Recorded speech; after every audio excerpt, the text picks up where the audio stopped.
پھر قبولیت کا دروازہ جب بند ہو جاتا ہے تو کھلے کیسے؟ ایک دعا ایسی ہے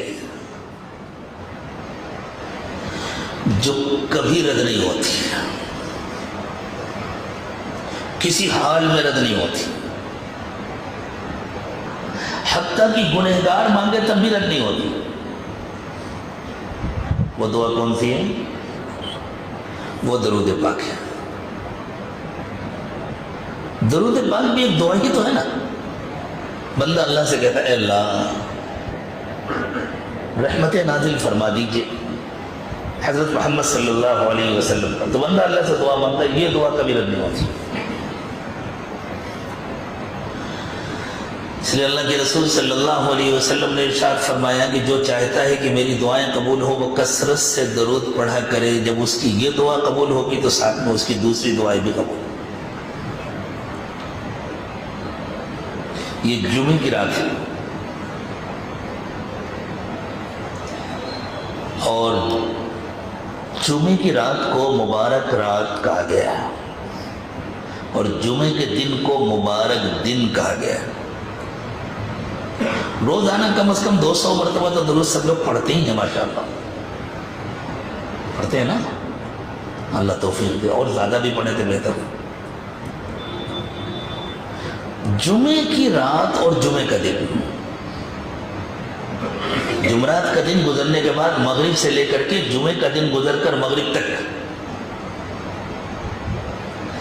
جتنا زیادہ سے زیادہ ہو سکے درود پڑھنا چاہیے،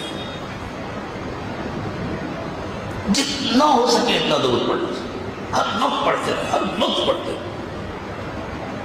الگ الگ صیغے ہیں درود پاک کے، ان کی الگ الگ خصوصیات ہیں۔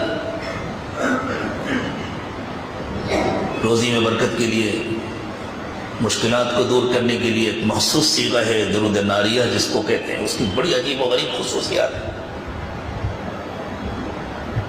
اور دوسرے بہت سارے صیغے ہیں درود پاک کے، صیغے مطلب ان کے جملے جو بزرگوں سے منقول ہیں، ان کی الگ الگ خصوصیات ہیں، لیکن جو سب سے چھوٹا درود ہے وہ ہے صلی اللہ علیہ وسلم۔ تو کم از کم چلتے پھرتے اٹھتے بیٹھتے ہر وقت محبت کے ساتھ اپنا فائدہ سمجھ کر صلی اللہ علیہ وسلم ہزاروں مرتبہ پڑھنا۔ بگڑی بنتی ہے درود پاک پڑھنے سے،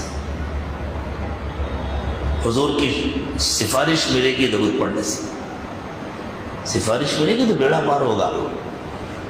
نبی صلی اللہ علیہ وسلم نے فرمایا جو لوگ مجھ پر کثرت سے درود پڑھیں گے وہ قیامت کے دن مجھ سے قریب ہوں گے۔ مفتی محمد شفیع صاحب عثمانی رحمۃ اللہ علیہ، مفتی تقی عثمانی صاحب کے والد، بہت بڑے اللہ والے تھے، بہت بڑے عالم تھے۔ ہمارے تمام اکابر و مشائخ، ان کا مقام علم میں ولایت میں دونوں میں بہت بلند تھا۔ حضرت تھانوی نور اللہ برکتہ کے خلیفہ تھے۔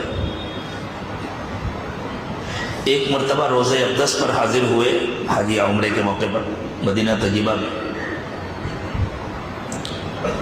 تو مواجہہ شریف جو ہے سامنے کی جالی جس کے پاس کھڑے ہو کر صلاۃ و سلام پڑھتے ہیں، مجمع کی زیادتی کی وجہ سے مفتی صاحب کو مواجہہ شریف کے پاس جانے کا موقع نہیں ملا۔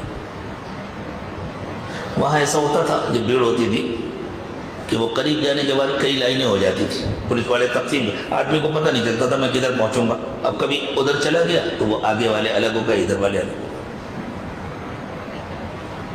تو اب جو لوگ بیچارے وہاں کھڑے ہوئے ہیں ان کو بھی اتنے بڑے مجمع کو کنٹرول کرنا ہوتا ہے، وہ کس کی رعایت کریں اور کتنی کریں۔ اور پھر جو وہ بیچارے کھڑے ہو کر ڈیوٹی دے رہے ہیں ان کے دل میں وہ تڑپ نہیں ہے جو آنے والوں کے دلوں میں، انہوں نے اندازہ بھی نہیں ہے یہ آنے والے کس محبت کے ساتھ کس تڑپ کے ساتھ آئے۔ تو مفتی صاحب کو ذرا دور جگہ ملی، وہیں سے کھڑے ہو کر صلاۃ و سلام پیش کرنے لگے۔ تو انہوں نے آواز محسوس کی روزہ اقدس سے۔ یہ مکاشفے کی باتیں ہوتی ہیں، ضروری نہیں ہے کہ ہر ایک کو سنائی دے، یا اس قسم کے مناظر جو کسی کو نظر آتے ہیں وہ ہر ایک کو نظر آئیں، ضروری نہیں ہے۔ تو انہیں آواز محسوس ہوئی، محمد شفیع لوگوں سے کہہ دو جو میرے طریقوں پر عمل کرتے ہیں جو میری سنتوں پر عمل کرتے ہیں وہ دور ہونے کے باوجود بھی مجھ سے قریب ہیں،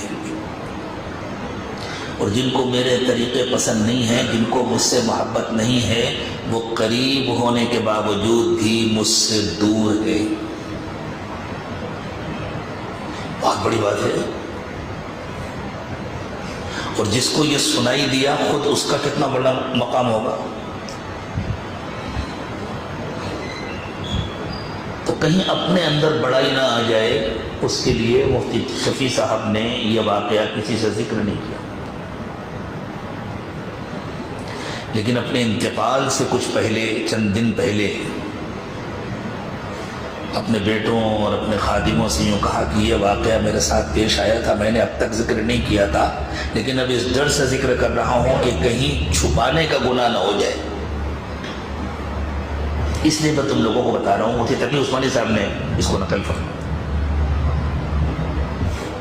تو اب ہم لوگ اتنی دور رہتے ہیں، اگر ہم یہاں سے رہتے ہوئے بھی اللہ کے نبی صلی اللہ علیہ وسلم کے قریب ہونا چاہتے ہیں، اس کا ایک ہی راستہ، سنتوں کا اتباع، گناہوں سے بچنے کی پوری کوشش، گناہ کو معمولی نہ سمجھے، گناہ سے بچنے کی پوری کوشش، درود پاک کا اہتمام، اور گناہ سے بچنے کی کوشش میں یہ بھی شامل ہے کہ کثرت سے اللہ کو یاد کریں، اپنے معمولات کی پابندی کریں، دیر دیر تک مراقبہ کریں، تاکہ دل میں اللہ کا یقین بڑھے، دل میں اللہ کا یقین جمے، اور گناہ سے بچنے